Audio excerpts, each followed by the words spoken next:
So I thought today we'd look at the idea of the one, finding the one, like that romantic, unique, specially designed person that was meant just for you and you were meant just for them. I'm Marios, I'm a counselling psychology doctoral student living in London, and on this channel we talk about love, relationship stuff, limerence, some pop culture stuff, so if that's interesting, stick around. So let's just get into it. We've all heard of the one, right? It's someone who you meet and you're like, this is it. We were completely made for each other. It's the stuff you see in Disney. We're all pretty disillusioned with that concept, like that extreme concept of the charming prince and the princess and that kind of thing. But I think we still live out the stereotype in some way, or at least we expect it to be there. And I think part of the reason is it's very alluring. So in this video, we're going to go through why the one would be a bad idea anyway, even if it were real. Two, what does actually exist, or what is real if not the one? And why is that any better than having this concept of one special person? So by the way, it's very different to say that you can't have a special person versus you can't have the one. The one just means there's one soulmate out there that was created specifically for the purpose of being with you, and vice versa. And you have to find each other, otherwise, all is lost. Like, there's not going to be anyone quite as well suited. Having one person is a very different idea, but the way you get there and what you have to invest to actually make that a thing are two very different things. So let's start with why the one is actually not a good thing. Like, it wouldn't be good even if it were at all true. So one thing is, if someone was perfectly made for you, imagine if the way that you meet each other means that you don't connect in the way that you need to form a relationship. So we all know that circumstances are not going to be perfect for every situation or every encounter. You might say things like, oh, I was really having an off day. Maybe you were a bit rude to a friend or a colleague, and then you tell them later, like, I'm sorry because, I know I was not myself that day. I was affected by something else. If you had the one, that one encounter where you're not quite yourself, or you bringing some baggage to that encounter, may mean that you don't engage with them in the right way, and you'll never actually go ahead and have a relationship, right? Even if you were able to meet, if you found the one, then at least to me, there's this implication that you need to be perfect, because you're perfectly made for each other. So you better rise to the occasion and be that perfect person. It's impossible.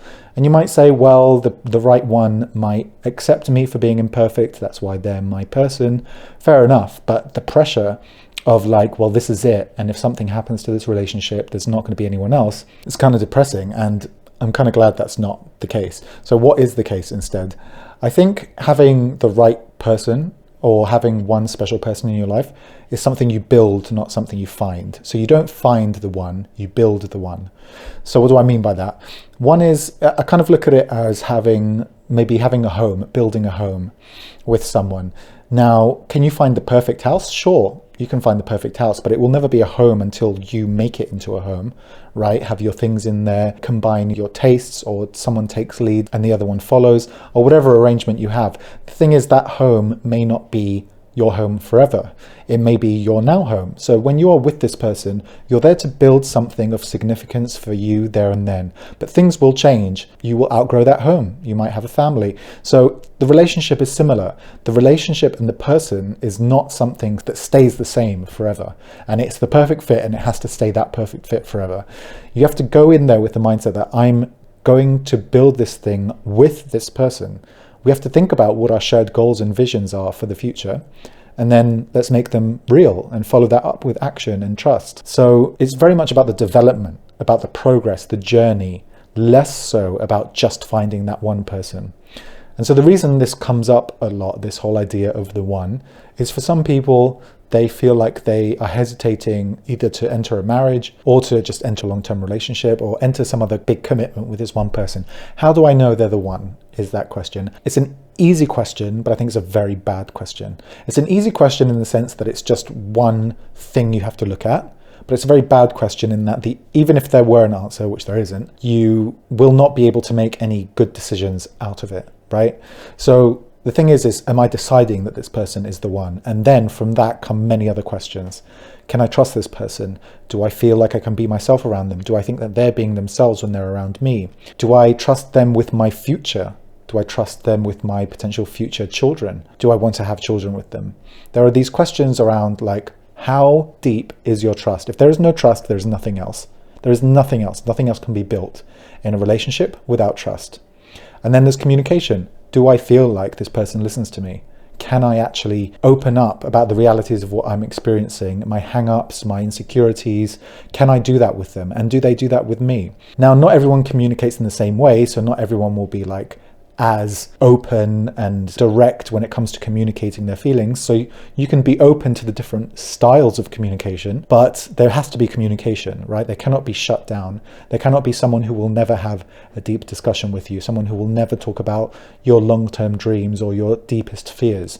You can't be with someone who's not willing to do that for you. But then following up all of that is acknowledging that your partner cannot be everything for you at the same time. You know, they can be many things. They can be your lover, your best friend, your roommate. Like, there's so many different ways, and if you're lucky, that person can be so many different things in your life and vice versa. But it's similar to being the one. The idea of the one is that they can meet any criteria, they can meet any role, they can be everything that you need.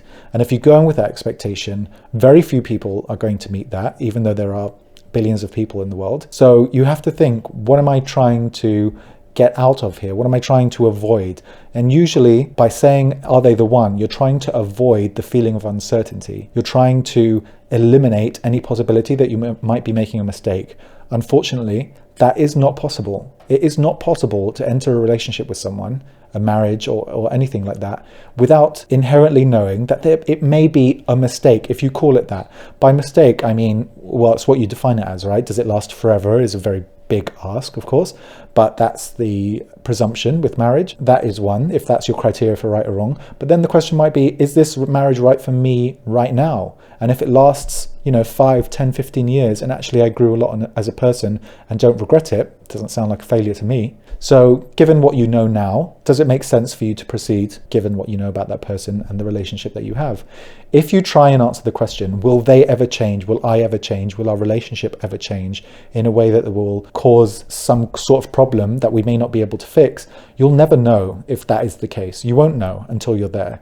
But also, even in the darkest times where you might feel like it's not repairable, you need to have the conviction, the desire, the determination to want to continue, and you both need that. That doesn't mean that it won't ebb and flow, like it won't feel like ups and downs. Of course it will. Of course it will, as with any relationship, any attachment. So consistency is another thing that we're trying to get. We want it to be stable. We want to be safe, and we want to definitely know if this is the right decision. Now, acknowledging that those insecurities are there is the first step, I think, to coming at this question with more of an open mind than saying, is this person the one? It's too reductive to ask the question, is this person the one? Is this the right person?